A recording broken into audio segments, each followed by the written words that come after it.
Bonjour à toutes et à tous, bienvenue au Media Center de la Silver Economy Expo. Des interviews à suivre en audio, sachez-le, mais aussi en vidéo sur notre site internet et nos réseaux sociaux. Nous allons donc parler aujourd'hui de Silver Economy et j'ai le plaisir d'accueillir Christiane Fouquet. Bonjour Christiane Fouquet. Bonjour. Alors vous êtes directeur de l'action sociale de la CNAV. D'abord, tout le monde ne sait pas ce que c'est la CNAV forcément. Qu'est-ce que c'est? Dites-moi un petit peu ce que c'est que la CNAV.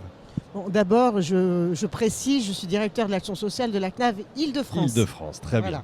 Et donc effectivement, la CNAV, c'est l'assurance retraite, Oui. c'est le régime majoritaire de sécurité sociale qui s'occupe des retraites, donc qui s'occupe en fait des salariés tout au long de leur vie. D'accord. Voilà. Et c'est vrai que quand on n'a pas l'âge de la retraite, c'est pas quelque chose auquel on pense toujours. Voilà, et effectivement, c'est d'ailleurs un vrai sujet. L'assurance retraite souhaite aujourd'hui être de plus en plus présente tout au long de la vie des salariés pour les sensibiliser à l'actualisation de leur compte retraite et les rassurer sur le fait que le jour venu, une retraite leur sera bien versée. Exactement. Alors il y a une espèce de paradoxe en France entre la petite enfance et le troisième âge. J'allais dire même combat, c'est tout aussi difficile de gérer la petite enfance comme de gérer le troisième âge. Les aidants, les personnes concernées, tout ça. Comment ça se fait? Pourquoi est-ce que c'est si difficile chez nous? Alors, je ne sais pas si le parallèle est aussi fort que ça entre petite enfance et personnes âgées, parce qu'il y a d'abord un regard bienveillant sur la petite enfance. C'est vrai. Qu'il n'y a pas. Il y a une espèce d'angoisse, vous voulez dire, pour les personnes âgées, c'est vrai. On ne veut pas voir. Il y a un regard sur le vieillissement qui, malgré la loi de 2015, n'a pas encore changé. Il y a effectivement le fait d'en avoir peur et donc de stigmatiser tout ce qui est personnes âgées. Mais même stigmatiser le senior. Et on sait aujourd'hui que le senior commence très jeune. Exact. Ce qui peut aussi rassurer les personnes. Senior il n'y a pas longtemps. Donc ce qui peut aussi effectivement rassurer les personnes âgées. Elles ne sont pas toutes seules dans le lot. Ça ne rassure pas forcément les autres. Alors en ce moment on parle beaucoup de bien vieillir. Est-ce que c'est mieux vivre ou mieux vivre c'est bien vieillir? Est-ce qu'il y a des trucs pour mieux vivre, bien vieillir? Tout ça, ça a l'air très théorique.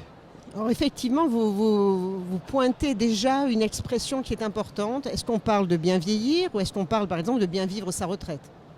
C'est aujourd'hui l'objectif de la CNAV et notamment de l'assurance retraite Île-de-France, c'est de parler de la retraite qui finalement commence relativement jeune, puisqu'à partir de 60, 62 ans, même s'il y a un même si ça va peut-être changer. Malgré tout, on est plutôt très jeune lorsqu'on passe en retraite et on a surtout un projet de vie, une espérance de vie qui est parfois aussi longue que la partie active. C'est ça, c'est une troisième vie en fait, qui commence. C'est vraiment la troisième vie.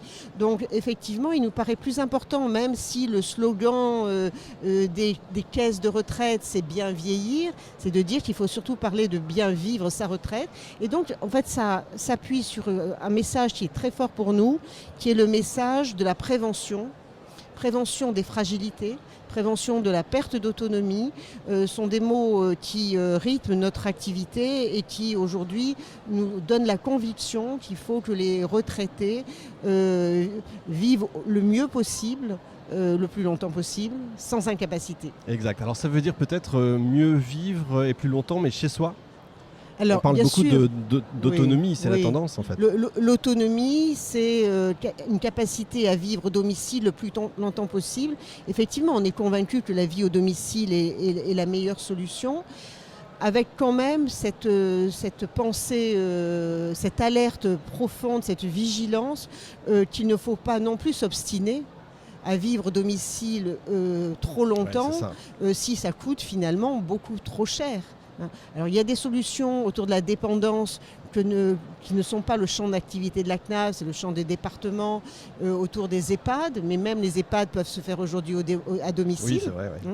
Mais en tout cas, le maintien, la vie au domicile peut se faire dans son logement habituel, mais ça peut être aussi dans un autre logement que celui dans lequel on a vécu le plus longtemps.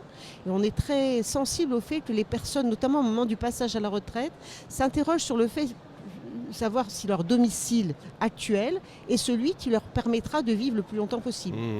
Donc il faut adapter donc un questionnement sur son adaptation éventuelle, ce changement aussi de domicile, parce que parfois l'adaptation ne suffit pas. Si l'appartement est au 5e étage sans ascenseur et qu'il n'y a pas en extérieur des trottoirs suffisants pour marcher, vraiment des informations qui sont assez simples, mais sur lesquelles il faut s'interroger le plus tôt possible pour pouvoir justement prendre une décision raisonnée, donc qui peut être pour un autre logement, pourquoi pas, qui peut être aussi pour une résidence dite intermédiaire.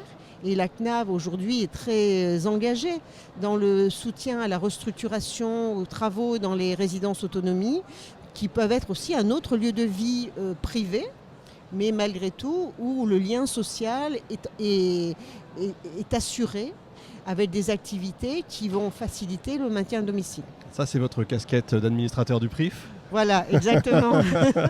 On peut peut-être rappeler ce que c'est que le PRIF, peut-être. Voilà, donc le PRIF, c'est Prévention Retraite Île-de-France. Ouais. C'est un groupement qui associe la CNAV, mais aussi la MSA, l'ex-RSI, qui est devenu la Sécurité sociale des indépendants et qui devient régime général au 1er janvier 2020.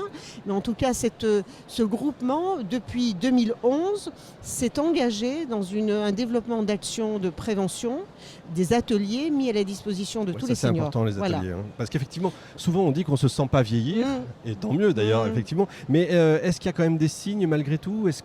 À quel moment on doit s'inquiéter ? On doit y penser et se dire, quand même... Alors, en fait, les ateliers, il faut les faire avant de s'inquiéter. On est vraiment dans la prévention, dans la vraie très prévention. En amont, bien sûr. Voilà. Après, toutes les thématiques d'inquiétude, de fragilité. La fragilité, elle peut se faire, comme vous dites, à quel moment on doit s'inquiéter. Déjà, le passage à la retraite, c'est un signe d'inquiétude. Oui, déjà, c'est un signe, oui. Ça peut être une fragilité qu'il faut accompagner. Et c'est là où, par exemple, le PRIF offre un atelier qui s'appelle Tremplin. Et c'est la retraite 6 mois, 1 an après. C'est l'occasion de s'interroger sur le choc psychologique qu'a été le passage à la retraite et quelles actions mener pour passer ce cap-là et pour faire autre chose. Voilà, donc ça, c'est une offre.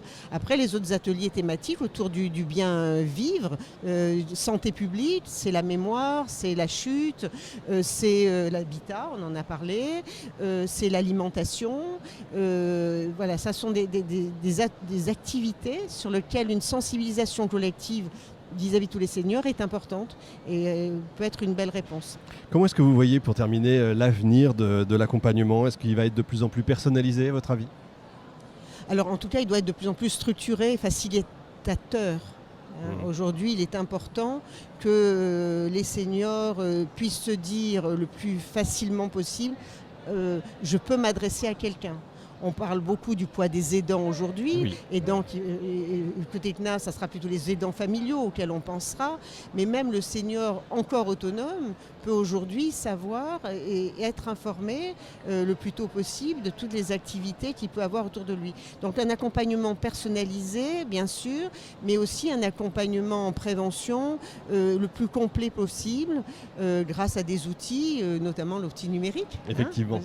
Et ça me permet d'ailleurs de rebondir sur un autre atelier du PRIF que nous allons sortir début 2020 et qui s'appelle Bien sur Internet et qui va être aussi une réponse permettant aux retraités un peu éloignés aujourd'hui encore du numérique de s'approprier les outils et du coup de mieux connaître tout ce qui existe autour de lui sur le territoire. Il y a encore une vraie fracture numérique ?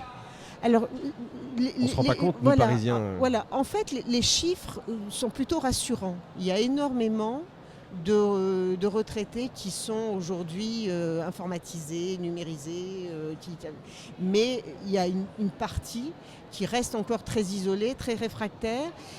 Ça peut être un isolement technique, d'ailleurs. Sûr, oui, c'est pas le même isolement que les jeunes au fin fond d'un département francilien qui sont aussi éloignés pour des raisons purement techniques. Ils n'ont pas la 4G, etc. Oui, c'est ça. Donc aujourd'hui, oui, il y a quand même encore un éloignement. Il y a surtout une peur du numérique. Bien sûr. Et c'est ça que nous voulons combattre par ce nouvel atelier qui a déjà fait ses preuves à titre expérimental et qui va permettre de dire aux retraités n'ayez pas peur, d'abord vous n'êtes pas seul. Vous allez vous retrouver avec plusieurs, vous allez apprendre ensemble et vous allez très rapidement vous approprier des outils, apprendre des trucs pour éviter les escroqueries notamment et vous donner un moyen supplémentaire d'être dans la ville, dans la cité. Merci beaucoup Christiane Fluquet, merci. On peut retrouver la CNAV évidemment partout bien sûr. Merci infiniment. Beaucoup. Merci. Fin de cette émission en direct de notre Media Center. Retrouvez l'ensemble des émissions sur salon-service au pluriel-personne au singulier.com. On se retrouve la prochaine fois avec un nouvel invité.